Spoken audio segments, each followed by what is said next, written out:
வீட்டில் லஞ்ச் என்னன்னு வாங்க பார்க்கலாம். சுட சுட சாப்பாடு ரெடி ஆயிடுச்சு. அதுக்கப்புறம் வந்து சிக்கன் குழம்பு வச்சுருக்கோம். இதுக்கு நம்ம வீட்டில் வந்து சிக்கன் குழம்பு. அதுக்கப்புறம் வந்து ஊளி மீன் வாங்கியிருந்தோம். அந்த ஊளி மீனில் வந்து செனை இருந்தது. அதை எடுத்து நான் வந்து கொஞ்சமாக தேங்காய் எண்ணெயெல்லாம் ஊற்றி மிளகாத்தூள் மஞ்சத்தூள் போட்டு பரட்டி வச்சுருக்கிறேன். இது சோத்தில் போட்டு பிணைஞ்சி சாப்பிட்றதுக்கு செம்ம டேஸ்ட்டாக இருக்கும். அதுக்கப்புறம் வந்து கத்திரிக்காயும் கொஞ்சம் வறுத்துருக்குறோம்.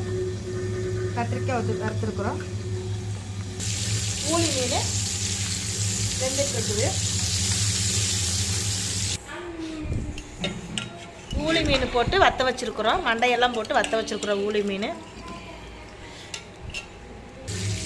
நம்ம வீட்டில் இதான் இன்றைக்கி லஞ்ச் மீன். இந்த வீடியோ பிடிச்சிருந்தோன்னா மறக்காமல் நம்ம middle class kitchen Kovai YouTube சேனலுக்கு சப்ஸ்கிரைப் பண்ணுங்கள், லைக் பண்ணுங்கள், மறக்காமல் பெல் ஐக்கானை கிளிக் பண்ணுங்கள், கமெண்ட் பண்ணுங்கள். தேங்க்யூ.